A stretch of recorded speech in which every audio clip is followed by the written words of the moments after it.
Welcome to Between Two Chairs, Demystifying Commercial Real Estate, the podcast that brings you the latest insights and trends on the South Florida commercial real estate market, with your hosts, Fernando Arencibia Jr. and Jennifer Woolman. In each episode, we dive into the world of commercial real estate and break down complex concepts to make them accessible for everyone. Whether you're a real estate professional, a curious investor, or just interested in the South Florida market in general, Between Two Chairs is the podcast for you. So pull up a chair and join us.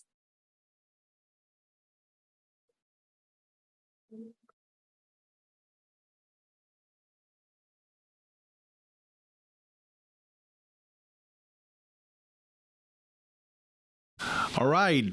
Welcome, everybody, to another episode of Between Two Chairs. My name is Fernando Arencibia, and with me, as always, is the incomparable Jennifer Woolman. Jennifer, say hi. Hi. We have a very special show today. We're going to have really a conversation about multifamily and investing in through a holistic approach and investing in neighborhoods. And we are extremely excited to have with us today a person that, I met in this business, working with him in the acquisition side of a lot of the properties that he owns and manages, who has become a great personal friend, Mr. Nate Korn, who is the principal of IMAIM Capital. And if I may, I'm going to just read a little bit about IMAIM Capital. IMAIM Capital has been at the forefront of community-focused real estate investments since their founding in 2010. Their journey began with a singular vision to transform underdeveloped neighborhoods into thriving communities by strategically investing in apartments and other properties. Over the years, their dedication to this vision has allowed them to evolve into a vertically integrated housing provider, uniquely positioned to make a lasting impact. So, without further ado, ladies and gentlemen, Mr. Nate Korn. Hey, Nate. Good morning, buddy. How are you today? Good to hear. So, Nate, I'm wondering if you could tell people a little bit about your journey, a little bit about the creation of IMAIM Capital, and just kind of introduce us to yourself and your company. Good morning.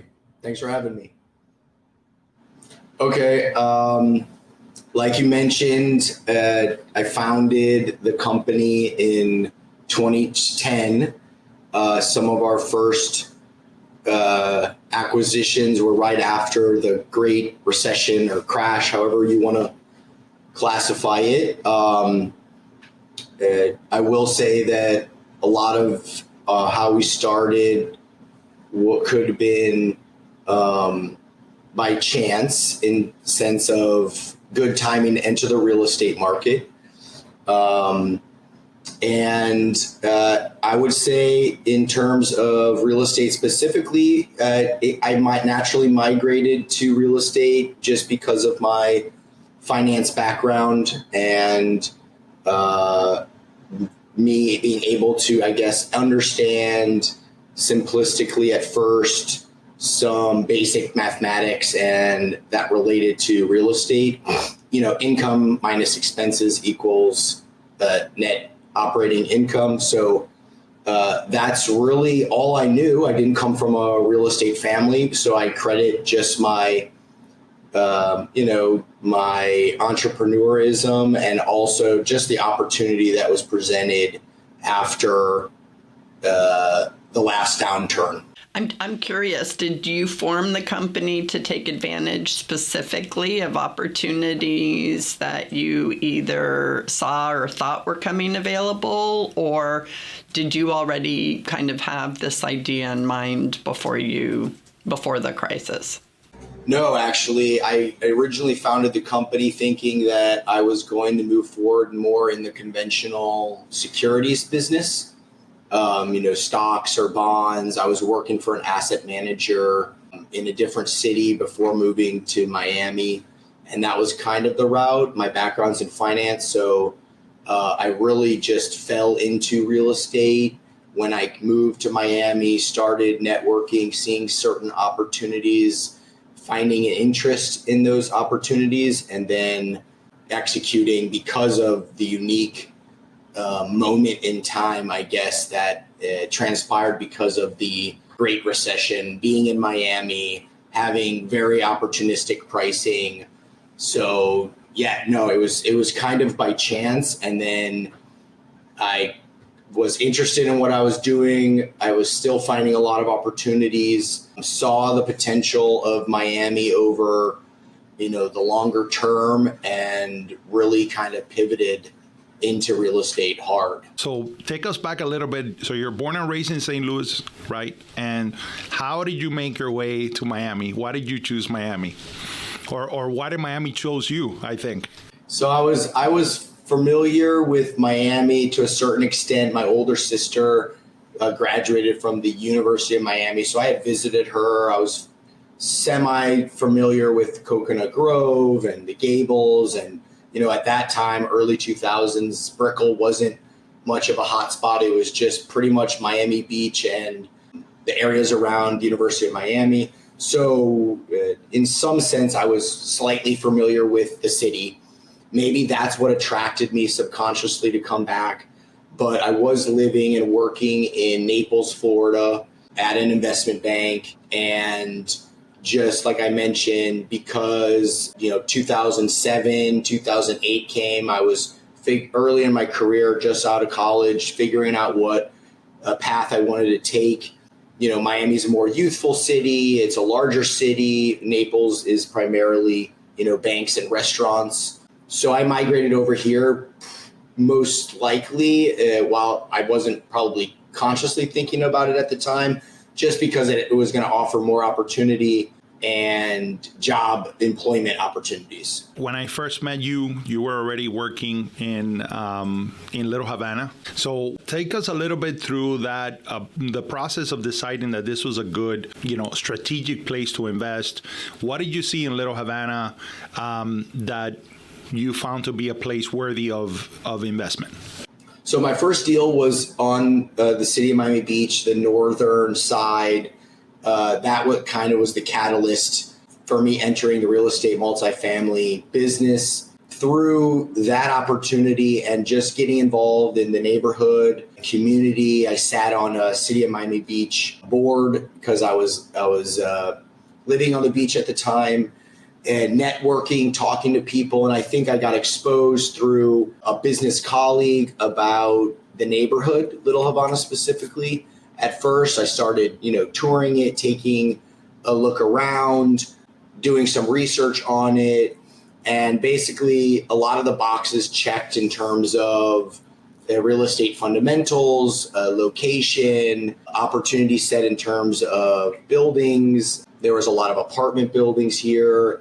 It geographically situated opportunistically within the overall city, with employment centers around for people to attract people to want to live there. But really, again, I think it really came down to price. At the time, it was a very unique opportunity in the real estate market, coming out of, an economic downturn where everyone had been getting a lot of free leverage, no money down rates, which pushed people or investors to buy and live or buy and rent out, which was kind of beat up the multifamily market. And then after the crash, people needed places to live because a lot of people got hurt or lost housing. And that was really the catalyst.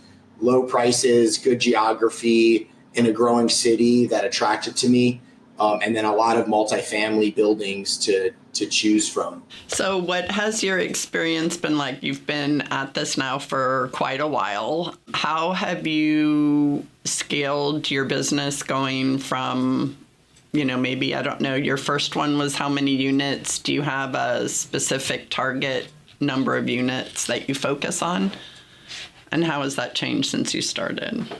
So most of when I started, I was slim with capital, slim network, Rolodex. So I started kind of small, or at least from a purchase price standpoint, my first deal was a fractured condo deal in Miami Beach that I purchased from the quote unquote developer who couldn't sell the units anymore. So he wanted to get out, and it was a very opportunistic, opportunity for me, very low basis, let's just say, that worked out. There was really no financing at the time, especially someone who was new to the real estate world and had no track record. So it was primarily financed all cash. I think the bank actually, I was $100,000 short on a $500,000 acquisition for 13 units in North Beach, and the bank, to lend me the extra $100,000, basically made me put $400,000 of the capital that I raised in a CD, and then lent me the money off the CD. Very, very, that rarely happens, but it just kind of speaks to where we were in the economic cycle, where banks were really pulling back hard. They had no faith in real estate. They had no faith in Miami. But I got the deal done because it was just, the price was just crazy. It was a block from the beach. In any case, that was really the catalyst for my real estate career. I started, scooping up smaller multifamily buildings, 5 units and up. There's a lot of similar product type in Little Havana in terms of construction type. I was looking for buildings that, not wood frame, more concrete, CBS block, poured roof, concrete roofs, poured slabs, just from a mitigation. Again, I was early in my career. I didn't know everything that I know now about the construction aspect, the ins and outs of property management. So luckily I chose that direction and just kind of went out hunting. For example, with Fernando, of course, we implemented certain strategies, working geographic specific locations in specific neighborhoods. Miami is a very diverse place, and especially in an area like Little Havana, you can go from one street to the next, and it can be completely different and unique with different product type, from age, construction type, unit mix. So there was a lot to learn, a lot to absorb. And then also just from a marketing acquisition standpoint, a lot of no's, a lot of offers. And luckily we were able to generate enough business to kind of keep growing. So we tried to buy as much as we can, 12, 15 buildings within a 2, 3, 4 year period. We assembled over like 100 units. Very concentrated, and that's really how I got the ball rolling. Now, obviously, the market has changed over the last 12 years. Prices obviously have risen. Rental rates have come up as well. So I have not been as active of late, but still kind of finding deals in my neighborhood, that opportunistic deals, things that had more hair, where I think I could maximize the returns for investors, but also conservatively leverage the asset with some banking relationships to increase returns on equity, but also just be able to hold for the longer term and have time for the deal to work out. But Nate, once you go through the acquisition, right, you have to now begin the process of managing the buildings, right? And especially when you're acquiring and adding so many units in a very short period of time. So talk about that for those that are thinking of investing or scaling, right? That investment that, in essence, you became a property management company, right? And so tell me a lot about, the difficulties of that and what you learned along the way. Oh, wow. A lot to learn. I developed a saying after being in property management after a while, is especially in the multifamily where you're dealing with a lot of tenants and these are their homes. And I'm proud to be able to, make a lot of contacts and, tenant relationships. The best part of being in real estate and property management is the people. But the worst part about being in property management is also the people. So, it's very hard if you're not organized, if you're not a problem solver, if you're emotionally unstable, because there's a lot of ins and out, a lot of different personalities. A lot of times, I've worked through property manager assistants and property managers, and it's easy to burn out in the business because we have no tip jar in our office. No one's coming in, dropping off some cash for managing their building exceptionally. Most of our calls are complaints, let's be honest, and very rarely you get a thank you, even though, some of the tenants, do extend that hand. I'm not complaining. It's just intrinsic to the business. But yeah, the big learning curve. I learned early on when, my first buildings, I was pretty much doing everything myself. I had my cell phone. We called it the hot potato. And I remember just leaving it off some days and then turning it on after hours at 5 and just writing a list of all the calls that I would receive, because I was buying buildings that had problems, and we were there to solve those problems and stabilize the assets. So that's the more tangible, rewarding aspect of it, where you go from such a messy place into a kind of a stabilized place. As I got more organized and process oriented, built my team, I passed on the hot potato to like an assistant, and then a leasing person, and a full-time handyman over time, and numerous vendor relationships that we've developed over the last 10 years have really made the management more efficient. But yeah, there's a deep learning curve in terms of understanding, plumbing, electrical, roofing, ACs, process costs that, you're not familiar with, terms you're not familiar with, but really just having a can-do attitude and getting it done, not making any excuses. There's really only one way, and that's getting the work order complete at a cost and a timeliness that is satisfactory, to maintain tenants and so forth. So yeah, we built out our property management team. The reason why I did that internally was, again, because I was new and cash flow is important, and it was a way for the business to kind of keep the lights on while I went out and worked on non-revenue generating acquisitions, reaching out to potential clients or investors, giving them pitch on why I'm excited about the neighborhood, why I'm excited about Miami, why multifamily specifically. So I was juggling a lot of balls at first. Nando, this because we were just pounding the pavement every day, talking about how the window is going to close, And so at least we're, smart enough or in the moment enough to realize that this was a unique time, and I'm lucky that we worked so hard, because it was really the catalyst for now scaling up, doing larger projects, buying buildings with more units, looking at different development, smaller scale development deals, and then just the network that you develop being in the game and being productive. And you own one building, you get some broker calls. If you own 10 buildings, you get a lot more broker calls. So, the snowball kind of rolls over time.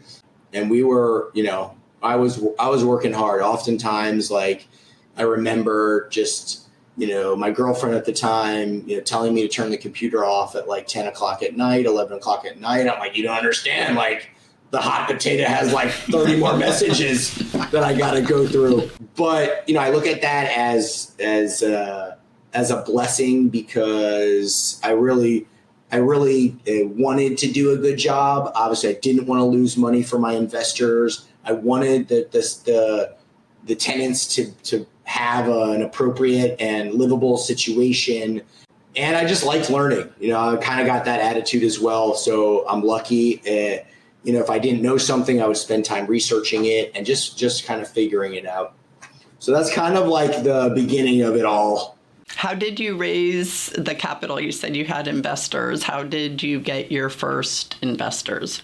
So most of it was friends and family initially. And I made a good contact out of St. Louis that runs an investment firm. For some reason, he found confidence in me. And again, I think it wasn't just me that realized that it was kind of an opportunistic moment in time after the great crash. And, the financials or the underwriting kind of dictated it. So they are more willing to invest in an up and coming asset manager like myself. So I was lucky to secure a significant amount of capital from a quote unquote, I'll call it a partnership out of St. Louis that, manages client assets that have a lot more money than me, a lot more assets under management, but they're in the more of the securities, stock portfolio.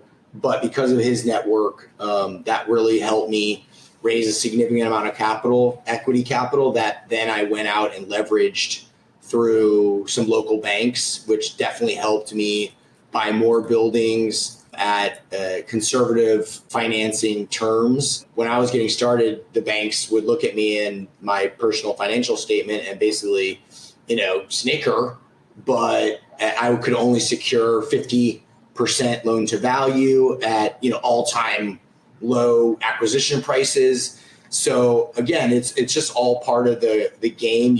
When beggars can't be choosers. So I took the 50%, Now I am in a different place. So it's more of reconciling how much leverage you want to put on an asset to kind of be conservative with it. But yeah, so I would say initial equity contacts for family or my own network, and bank financing really helped me put these deals together.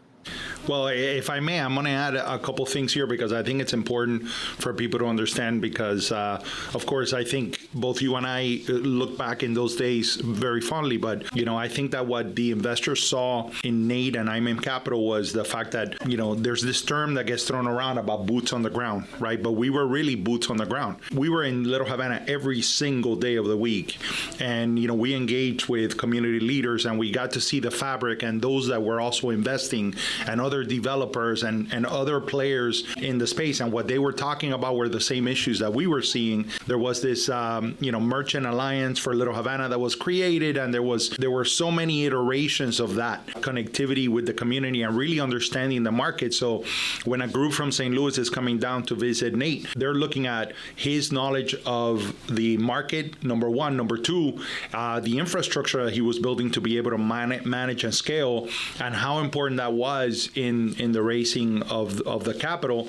And always, the mentality for everybody in the team, including myself as the broker, as the independent broker, was that, we're here to make sure that the acquisition makes sense so that we can provide the returns to the investors that the investors are looking for, and that, we were always looking for the opportunity to far above exceed the expectations of the investor. And when you have that mindset, then, you're able to raise funds, you're able to really execute. But I think it's that boots on the ground mentality that really has served, IMAIM Capital well. So I'm smiling here because I can't imagine what investors from St. Louis thought of Little Havana when they first came down. I mean, did you see roosters running across the roads and the chicken? Like what? Yeah. Oh yeah. That's the biggest disconnect, I think. Certain investors, new entrants into the real estate market, whether it's naivete or misalignment of understanding, when you're in these, areas that are kind of rough around the edges that offer the most upside opportunity, it's not going to be nice and clean and shiny and brand new. Intrinsically, it's not just sitting back, collecting rent checks and getting rich. There's a lot to real estate that is well beyond just that revenue, especially on the multifamily side. So yeah, I took some tours around, and there was many comments of, oh, I can't bring all of our partners to this neighborhood. They will just not understand it, right? These are some investors who obviously are successful in their own right, have little on the ground experience managing or even owning real estate, but they might have owned some REITs in their investment career. Not to say it in a negative way, just that misalignment. It's a human nature aspect. I think that oftentimes we see the world through our own eyes and not through other people's eyes or their own other experiences.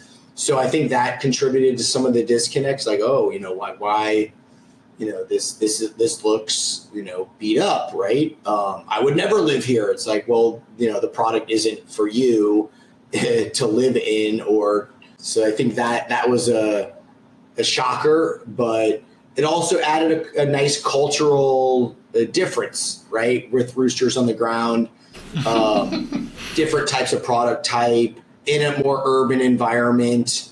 And you kind of learn to, not see that stuff. Obviously, there's plenty of work to still be done and to clean up, little things and operationally that the city can, improve on. But yeah, it was an eye opener for certain people. Yeah. Ironically, that's also what gives Little Havana so much of its charm, right? The domino park, the little ventanitas, and the lines of people standing outside and kind of the crowded sidewalks, and the chickens and the roosters walking by. And by the way, those obviously chickens and roosters are not limited to Little Havana. We have them at our federal courthouse as well. Exactly. That's Miami for you. Certainly do. Yes. So what was one of the biggest mistakes or underestimations that you made at the very beginning that would have saved you a lot of time or money if you had known about it earlier? I think it was the opportunity cost. I think that looking back, I didn't think how far or long the market could run in terms of pricing, or how beaten up the market really was. When you're in the moment, running numbers. I was very conservative, obviously, because I was new, and I was very honed in on the downside and losing capital. I probably would have just bought everything Nando talked to me, and not, I mean, I wouldn't say anything or everything, but within the unique strategy that we were running, where the boxes were checking, I was apprehensive of paying, 30, 40K more for buildings that, now it looks like nothing 10 years later. I think that the opportunity cost, that's a really great question. I think about that a lot. No one can predict the future, but me kind of being maybe a little too conservative, or, obviously equity funds were also not plentiful in the sense that I could just do whatever I wanted. But I do think that was the biggest opportunity cost error, is that just, we could have bought like 4, 5, 6 more buildings, tried to push the bank a little bit more to finance, and it would have just worked. It would have just worked. Like, looking back, I didn't know how low we were, and then how long this bull market, this multifamily need, the affordability issue has continued to get worse and worse. And obviously, I couldn't have predicted the success of Miami over the last 14 years, but all these catalysts kind of just work out if the price is right. And that's really what I've learned, price being the most important factor. And when you got it, it doesn't come along very often. You just gotta capitalize. Smaller things, just knowing which vendors to kind of keep a closer eye on, not having that Rolodex of extensive plumbers or electricians or painters, you're always trying to keep the units occupied. And so, obviously when you don't have as many options or the network at first, you have to trust a little bit more. And, maybe my pricing wasn't as beneficial as it could have been. But again, this is chump change in comparison to leaving buildings that were trading at like 400,000 that are now trading at, 1.5 million on the table, for example. And what do you look for when you evaluate your particular purchase? Like nowadays, before it was, I know it's always price, but before in a market that, as you pointed out, was a rare market and a rare opportunity, what do you look for in evaluating deals today? Similar fundamentals, right? I look at what the asset can generate, right? Based on the number of units and the unit type, where the rents are currently. I'm an as-is investor. If they're undervalued, if they're overvalued, if they're right at market, because really, I try to find deals that have a little meat on the bone or you can add some value to, right? And then overall, what's the condition of the building? What are large CapEx items that may or may not need to be completed in the short term, mid-term, long term, just to kind of understand, a cash flow scenario. And then of course, financing rates, right? What you can get, conservatively financed 65% loan to value, how that affects cash flow and, costs for the most part. Is it in a flood zone? Is it not in the flood zone? Little things that can affect your free cash flow or the ability to reinvest in your property to upgrade it. So I think the fundamentals haven't changed. Pricing and interest rates definitely have changed. And then, of course, insurance has gone up tremendously. Anytime the market does well, there's usually a lag in terms of how the tax man appraises your property. So these are all real items that are evolving all the time that you gotta keep your fingers on the pulse of, because it definitely does affect the long-term viability. The beautiful thing about real estate is that, if it's cash flowing and you're attentive and you're managing it correctly, time is on your side. And that's what, again, being a conservative personality type. I mean, I take risk within a certain, definitely take risk in a certain regard, but in terms of, capital structure and, financing terms and such, I'm not an adjustable rate type of investor. And more predictability and just work hard, answer the phone, chop logs every day. And then real estate tends to work over time, right? Especially in markets that, like Miami, we just got lucky that it's experienced so much growth and success and attention over the last 15 years. Yeah. Nate, as Jennifer mentioned, I've told a lot of stories from our last 14 years. For example, one of the stories that we shared was when we were looking at the 18-unit apartment building in North Beach. We had to make the deal happen right before the end of the year. We had to close in, I think the last week of December. You called me and you told me, Nando, I don't think the deal is going to work. It's, now looking back, you're like, wow, $100,000 a door. I would take that any day right now. But at the time, it was a big acquisition. And I remember that because, again, boots on the ground matters, because we had gone to visit that hotel a couple doors down, and then you reevaluated, well, if I buy it and I convert it into a hotel, then this really makes sense. I could add 18 units. And I remember you calling me back. It's like, oh, I ran the numbers. The numbers are incredible. Inevitably, you didn't even have to do any conversion. I've shared, quite a few of those stories. I remember you mentioned about how at first you couldn't get 50% financing on a $350,000 $60,000 acquisition. But I remember on that deal, you calling me. I'll never forget this because I was in my youngest daughter had a ballet recital, and right before I'm walking into the ballet recital, he's sending me a picture and he's signing the loan documents to acquire the property. And he goes, "I just signed the loan for $1 million." And so it was, just like the little parts that we've been celebrating all throughout. But I do want to ask you this question because we have a great friend of ours who's an investor in Austin, Texas. Her name is Delia Becker, and she, has mentioned about this idea of investing on the edge of scary. Right. So I don't know if you remember when we went to visit the Caracol apartments. Yeah. There were 3 buildings and they were being sold all together. So if you don't mind, and take you through the story. So we go through the 3 buildings.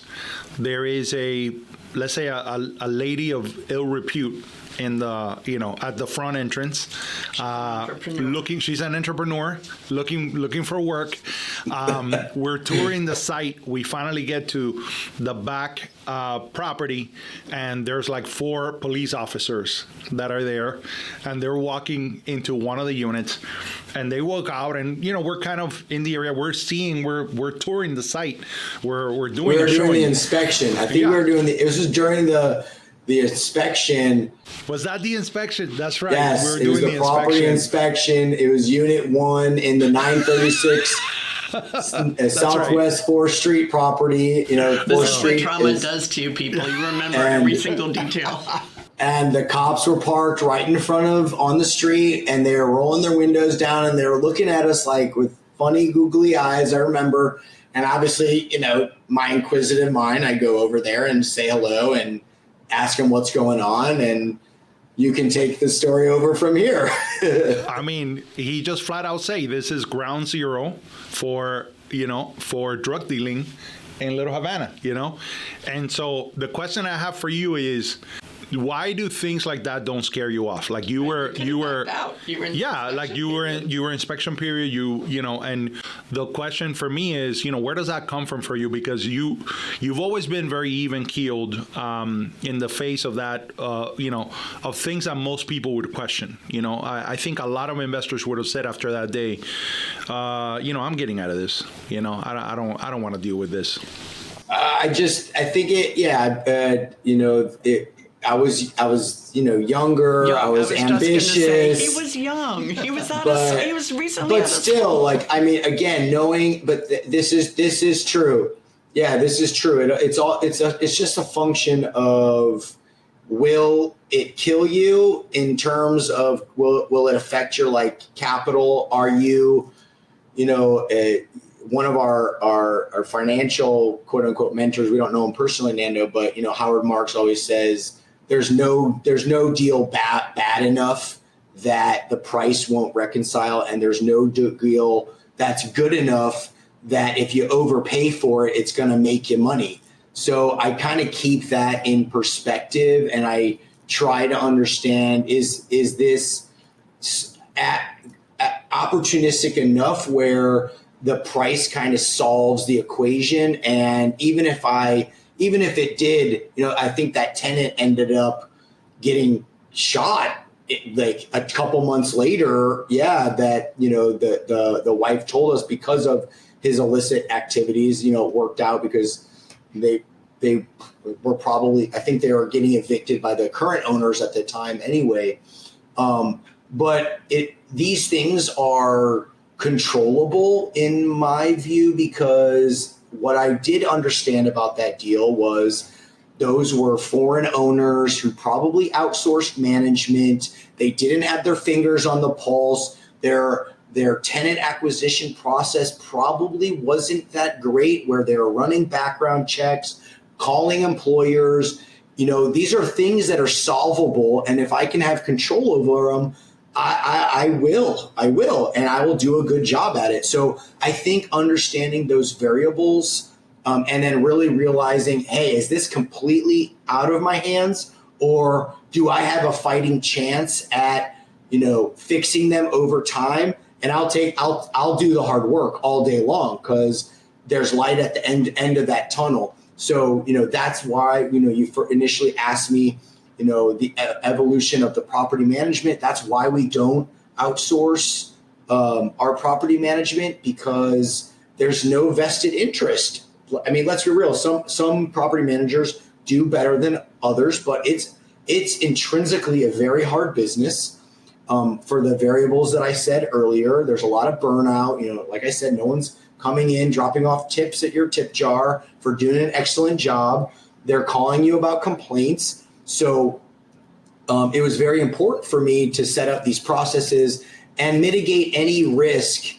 What's the biggest risk? Like finding an incorrect tenant that doesn't align with your values, or have a background that is, suspect, right? So we can mitigate that by doing a little bit more research or making a couple more calls. And over time, you're not going to get it right every time, but over time, your processes get better. You're waking up every day, chopping logs, turning the screw a little bit, learning from your mistakes. And, over 10 years, you arrive at a place and you're like, oh my gosh, how did I get here? By just being reasonable, in my view. So I think it's the opportunity, the price matters, the opportunity matters. I specifically remember those owners or Colombians that bought those assets for, way over market in 2006, had it financed with a private loan. So they wanted to get out. They had owned it for 7 years, probably not making any money. Yet, did it scare me to see cops? Would I prefer seeing cops in front of my building during an inspection period? I probably wouldn't prefer that, but it is what it is. And I'm glad I did the deal because it made a lot of sense financially. And the building was sound, concrete block, 3 properties right next to each other. So there's that economies of scale from a leasing and a management standpoint. So all those boxes made it, were there more pros than cons? Yes. And that's why we move forward. If I may, I just want to say 2 things about that. Number one, when we closed that deal, Nate shows up the next day and all the washers and dryers were taken away because the husband of the owner thought that, well, that doesn't come with the building. We'll just take it with us. So you remember that? I do remember that. Number 2, I will say that one of the things that I think you would agree is one of the things that we love about Little Havana is that the great majority of people who live, work in Little Havana are incredibly hardworking people. It's surrounded by major centers of employment. We always thought that was, at the heart of the matter, a very important aspect of it. Great modes of transportation to go to and from work. And, the reality is that the great majority of tenants work extremely hard. They provide for their families. There is a great and strong tenant base of hardworking people in Little Havana. And they have a strong sense of community, right? Absolutely.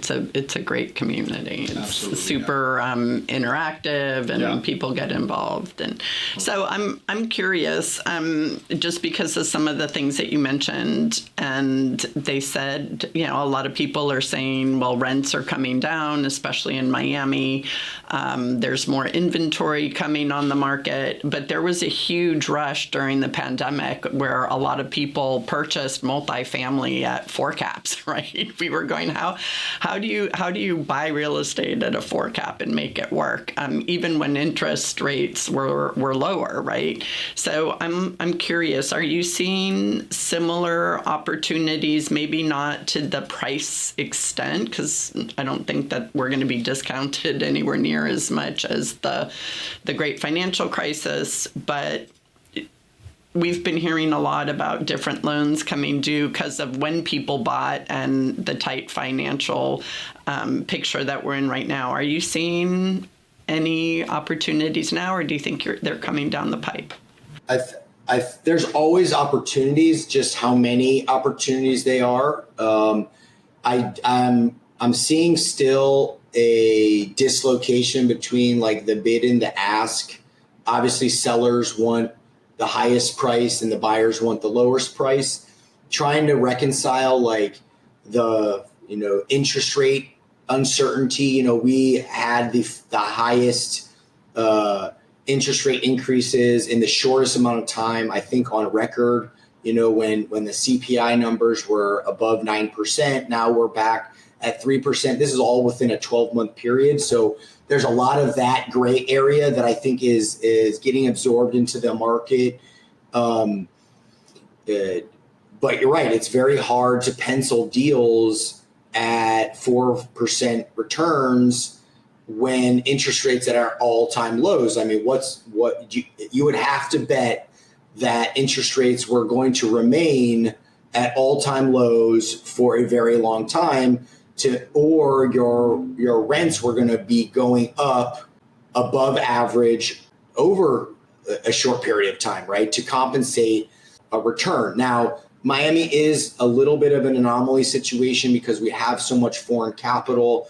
We have palm trees. There's a lot of things that are attractive about investments in Miami, not just the return. I know that sounds funny, but yes, people make decisions not based on economics sometimes in this market, which makes it harder for guys like me who are very price sensitive and return driven to compete. So you just wait or be patient. You're not obligated to do these deals, but you're right. The risk profile over the last couple of years was not favorable as it was prior. And, just like everything, it goes kinds of ebbs and flows over time. I'm not seeing as nearly as many deals. I think there probably will. How you structure those deals, like you mentioned, does matter. Maybe not in the next month or in 2 months, but over time with, a roof replacement or an adjustable rate mortgage that's shifting or an interest only loan. At the end of the day, you gotta have a productive asset. And usually people are more willing to throw in the towel when it's not productive, because real estate does take a lot of work, presuming it's not a triple net lease and you just kind of sit back and collect your checks. But the return profile is a lot different there. Yes, I do think there's probably going to be a little bit more opportunity, as we move forward and as the market kind of figures itself out.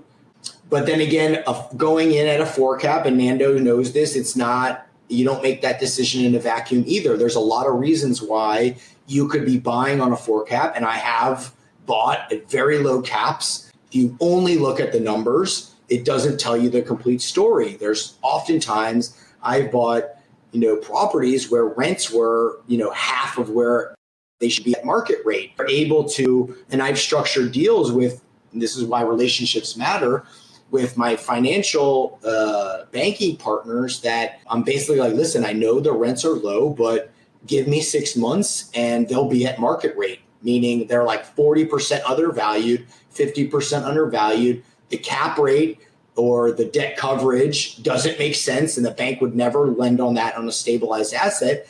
But I was like, let me show you. I'd put some money in escrow, I'd negotiate with the bank, and then sure enough, like in 6 months, my rates would be at market, and they wouldn't believe me. They wouldn't believe how I could identify that market, but it's market opportunity, except for the fact that your market. And that's really the edge. There has to be a reason that you can compete in an advantageous way. And just knowledge and knowing is a pretty good competitive advantage. I want to highlight what you just said because it contradicts something that you said earlier, and I think it's super, super important for our listeners to hear. You said that you bought at a 4 cap and nobody believed anything, right? Nobody would have financed it, but the fact that you knew the market. So before you said price is the most important factor, which in this example, to me, it wasn't. It was your market knowledge. So I think for our listeners, market knowledge is actually the most important factor, because if you know your market well enough, then when you look at an asset where maybe the price isn't right, like in a 4 cap, you might, in a 4 cap and maybe a 6 cap market, you might be saying, what the heck? But if you know your market and you know that you can bring that up to a 6 cap, and if you don't buy it that's a producing asset that you're not going to have in your portfolio. So I think that's really interesting. In a way, it's not the two statements are not incongruent with each other, right? Because it's what is on face value, the price doesn't make sense, right. But it is that when you combine the market knowledge, then you understand, well, in a very short period of time, I can make the numbers make sense, right? But the second lesson here, which is one that a lot of new investors into multifamily, let's just say that, they'll call us and they'll say, well, what kind of loan can I get from the bank? And I say, well, that is already a red flag for me, right? Because you need to have those relationships, right? You can't just go to a national bank and expect to get 75% loan to value, 80% loan to value on purchasing your first multifamily property.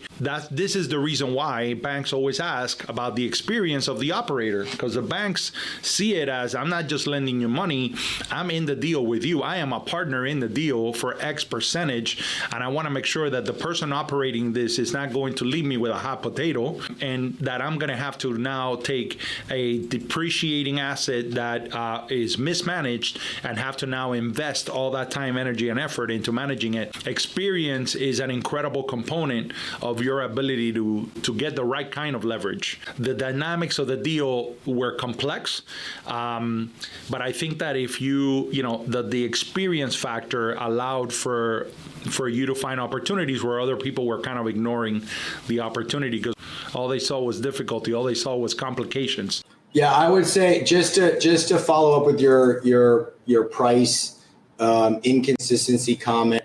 What I meant was apples to apples. If you're looking at a deal, obviously price matters. Taking that one step further, I think that, for example, I made the comment about significantly undervalued rents. Like that is a function of price, right? So even the price was still very low in comparison to market rates. However, it was not reflected with the current operations, right? You can add value to multifamily. One, you can just get a good deal, right? But usually you have to find a way to add value, one of which is through management, right? And sometimes management does not do a good enough job or don't know what the real estate rental, they're not painting apartment walls to get an extra 200, whatever it is. That's what I meant in terms of the price opportunity, having that caveat. And I guess I used the wrong word. It shouldn't have been inconsistency. It was more something that I wanted to highlight to our listeners about the importance of knowing the market, because a low price in one market might not be a good deal, whereas a high price in another market might be a good deal. And we actually did an episode on that. So I apologize for using the word inconsistent. No, not at all, because you engaged in a discussion that is important to have, because a lot of people are not really understanding that difference and how that market expertise makes all the difference. Right. Yeah. So I wanted to talk to you a little bit about your fractured condo deal, because I love it. But when you talk about multifamily, a lot of people don't think about fractured condos. And I actually sold a building with 18 fractured, 18 units in it. Same thing. Developer wanted to get out. And it was funny because I had a ton of multifamily investors call on it, but when they found out it wasn't the whole building, they all left. And the buyer that ended up buying it is killing it, and he's slowly buying up the rest of the condos in the building. So can you tell me a little bit about your experience with fractured condos? Because I think given your point about this market being a little bit more difficult, but with all the construction that's gone on lately, that might be an opportunity for some people somewhere down the road to get in. Yeah, so it was an opportunistic, the lead up to the Great Recession was, at least in Miami, I'm sure is taking place in other areas around the country, but a lot of these apartment buildings were getting bought up by investors. The investor or developer, whatever you want to call them, would then file the paperwork to convert the apartment to a condo, sell the condos at, a way higher price than what a normal apartment building would go for. And, for a while, I think that worked.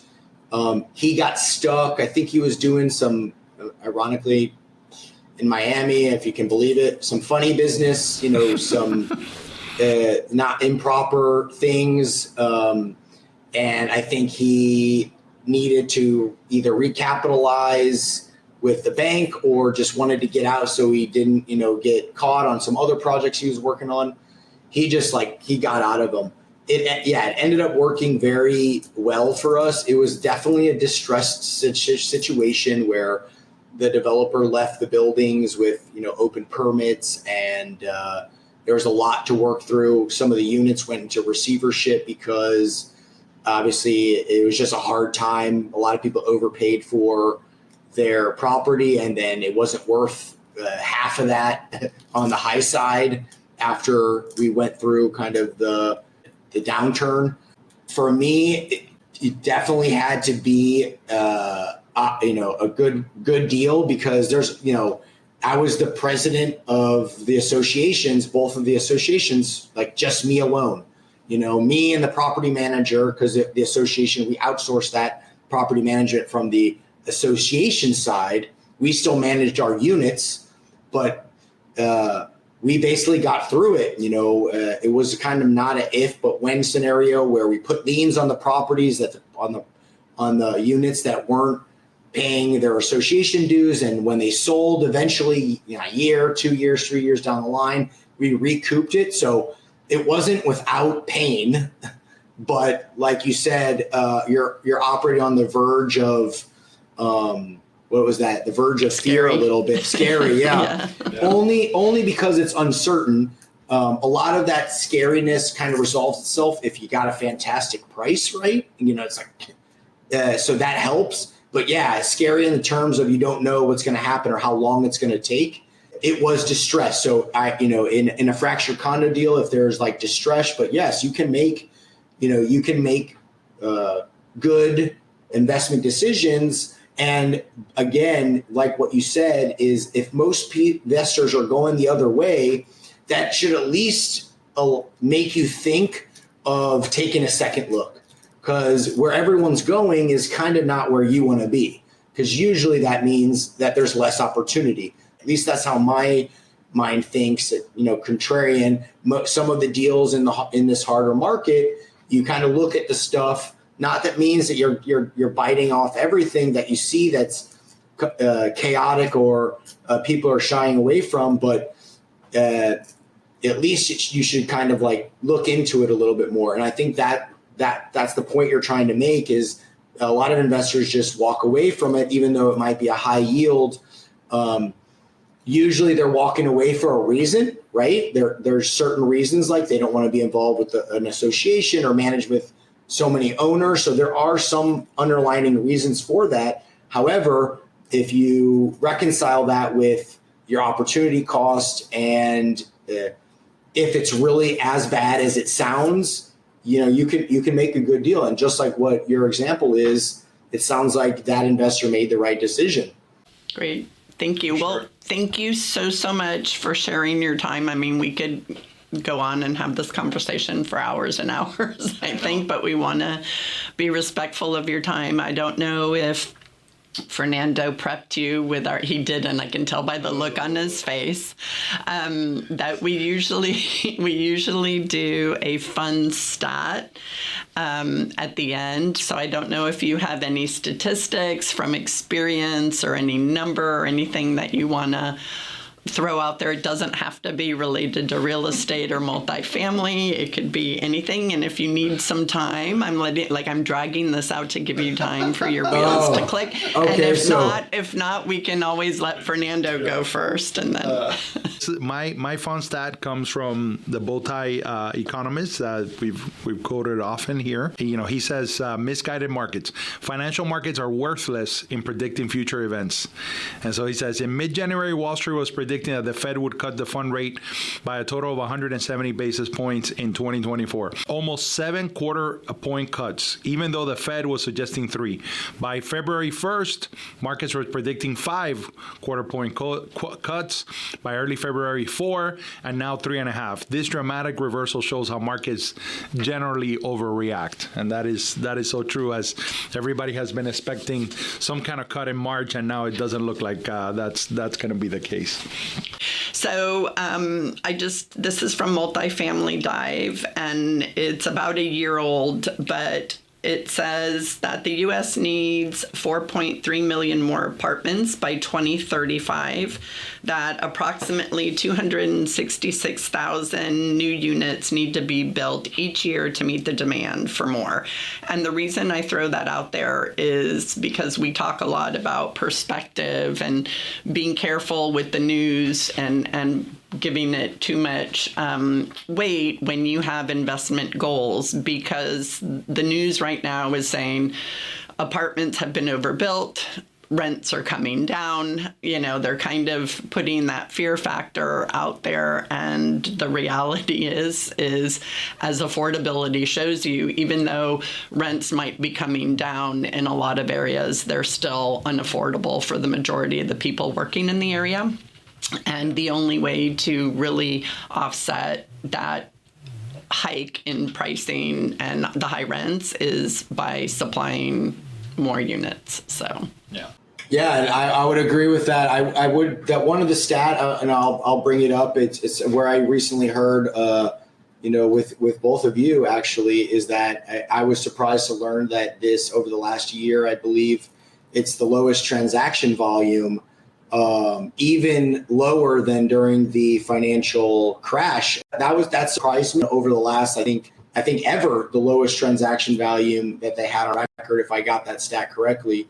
I do think that the overall thesis of affordability is important, just for the sustainability and the success of our country. I do think that the state of Florida is doing something about that with the Live Local Act.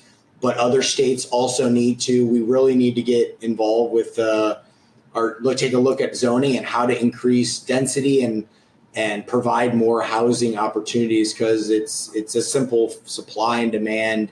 And there's a recent Wall Street Journal article that touched on rents coming down, but rents are really only coming down in the high end new